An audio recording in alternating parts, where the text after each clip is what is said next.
భాగంగా మూడో రోజుకు చేరిన ఆర్టీసీ సమ్మె మనుగురు డిపో యందు అవుట్సోర్సింగ్ ఉద్యోగుల్ని రప్పించి 30 బస్సుల్ని రోడ్డెక్కించారు డీఎం. ఆత్మార్పణ చేసుకున్న డ్రైవర్ శంకర్ గౌడ్ కి కార్మిక కుటుంబ సభ్యులందరూ మౌనం పాటించి నివాళులర్పించారు. శంకర్ గౌడ్ అమర్ హే అంటూ నినాదాలు చేశారు. ఈ రోజు ఉదయం నుంచి ఆర్టీసీ కార్మికుల కుటుంబ సభ్యులు అందరూ వచ్చి డిపో గేటు ముందు బైఠాయించి నినాదాలు చేశారు. దీనిలో భాగంగానే పెద్ద సంఖ్యలో చిన్నారులు, మహిళలు ఈ ఆందోళన కార్యక్రమంలో పాల్గొన్నారు. డిపో నుంచి అంబేద్కర్ సెంటర్ వరకు వచ్చి అంబేద్కర్ సెంటర్ లో మానవహారంగా నిర్వహించి సంఘీభావం తెలిపారు. పెద్ద సంఖ్యలో వాహనాలు ఆగిపోయాయి. రోడ్డు మీద సామాన్య ప్రజలు కూడా వీరికి సంఘీభావం తెలిపారు. ఈ సమ్మె త్వరగా విరమించాలని పట్టణంలో ఉన్న వివిధ పార్టీలు సంఘీభావం తెలిపి వీరికి మద్దతు ఇచ్చి సహకరించారు.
నేను అండ్ ఈ రోజు శంకర్ గౌడ్ అని మా వారి కూడా ఆర్టీసీ డ్రైవరే. రోజు సమ్మె చేస్తుంటే మాకు ఇంట్లో అరిచేతుల్లో ప్రాణాలు పట్టుకుని మేము ఉంటున్నాం. మా కుటుంబాలు ఇవాళ రోడ్డు మీదకి వచ్చామంట. శంకర్ గౌడ్ గారిని చూసి మా భర్తలు ఏమైపోతారా అని మేము రోడ్డు మీదకి వచ్చాం. వాళ్ళు అడిగే డిమాండ్లు ఏమున్నాయండి? వాళ్ళు అడిగేవి న్యాయపరమైన డిమాండ్లే అడుగుతున్నారు కదా. వాళ్ళు ఎప్పుడో గత ప్రభుత్వం చెప్పినదే కదా. మళ్ళీ ప్రభుత్వం వచ్చి మళ్ళీ ప్రభుత్వం కూడా ప్రజల్లోకి వచ్చి మేము అమలు చేస్తాం, గత ప్రభుత్వం అమలు చేయలేని పనులు మేము అమలు చేస్తామని వచ్చారు. తర్వాత వాళ్ళు చేసింది ఏముంది? గత ప్రభుత్వం చేసింది ఆయన చేస్తున్నాడు. ఇక అందుకనేసి వాళ్ళ డిమాండ్లు ఏమీ లేవండి. న్యాయపరమైన డిమాండ్లే అడుగుతున్నారు. మీ ఆస్తులు ఇమ్మని అడగట్లేదు, మీ అంతస్తులు ఇమ్మని అడగట్లేదు. వాళ్ళు కనీసం ఆర్టీసీ అంటేనే విలువ లేదండి మాకు. ఇవాళ ఇప్పుడు ఏం చేస్తున్నారు సీఎం గారు? కనీసం మాకు డిఎం గారు లోపలే ఉన్నారు. ఏ నాయకుడు చనిపోయినా ఆ నాయకుడు దిగి వచ్చి పరామర్శించాలనుకుంటది. మేము అంతమంది సమ్మె చేస్తుంటే డిఎం గారు లోపల ఏం చేస్తున్నారండి? డిఎం గారు వచ్చి కనీసం భద్రత ఎవరా మాకు? మా ప్రభుత్వంలో విలీనం వల్ల ఉంచండి. చనిపోతే మనిషి చనిపోతే కనపడట్లేదు ఆయనకి, డిఎం గారికి. ఒక్కరోజు బస్సులు నడకపోతే ఏమవుతుంది? ఇంకా చనిపోయిన బాడీ అక్కడే ఉంది. రాత్రి టీవీ చూసిన కానీ నిద్రపోలేదు మేము ఎవరు అని. మా భర్తలు ఏమైపోతారో, మాకెవరు వెనకాల దిక్కేంటి అని కనీసం ఒక్క నాయకుడు వచ్చి పరామర్శించింది లేదు మాకు. ఇప్పుడు ఇక్కడ ఉన్న గత ప్రభుత్వాలే వచ్చి పరామర్శించలేదు తప్ప ఒక డిఎం గారు అయితే ముందుకే రాలేదు అసలు. రేపొద్దున్న మా భర్తలందరినీ డ్యూటీలు చేయించుకుంటారు కదా ఆయన అదావిధి. కానీ ఈ రోజు వచ్చి మాట్లాడటానికి ఏమైంది? ఆయనకి సాటి కాదు. ఆయన ఇచ్చిన హామీల్ని ఆయన అమలు చేయమనండి. A Krishna, RTC Telangana Mazdoor union Khammam regional కార్యదర్శి. ఆర్టీసీలో సమ్మె ఆరంభమై 3వ రోజుకు చేరుకుంది. 3 రోజులు అయినప్పటికీ ప్రభుత్వం స్పందించకపోవడం వల్ల నిన్న ఓ 3 కార్మికులు ఆత్మహత్యాయత్నానికి పాల్పడ్డారు. అందులో శంకర్ గౌడ్ అనే కార్మికుడు చనిపోయాడు. అయినప్పటికీ ఇప్పటి వరకు ప్రభుత్వం స్పందించట్లేదు. ఈ స్పందన లేనందుకు ఉద్యమం ఉధృతమవుతుంది.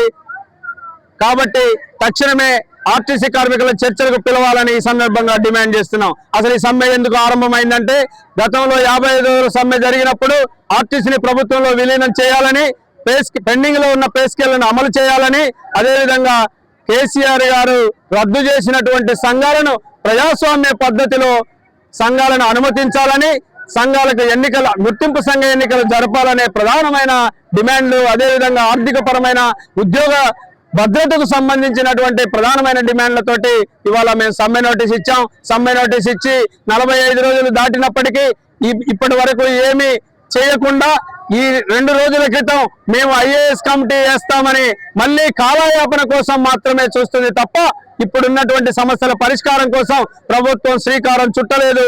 పైగా కవ్వింపు చర్యలకు పాల్పడుతుంది.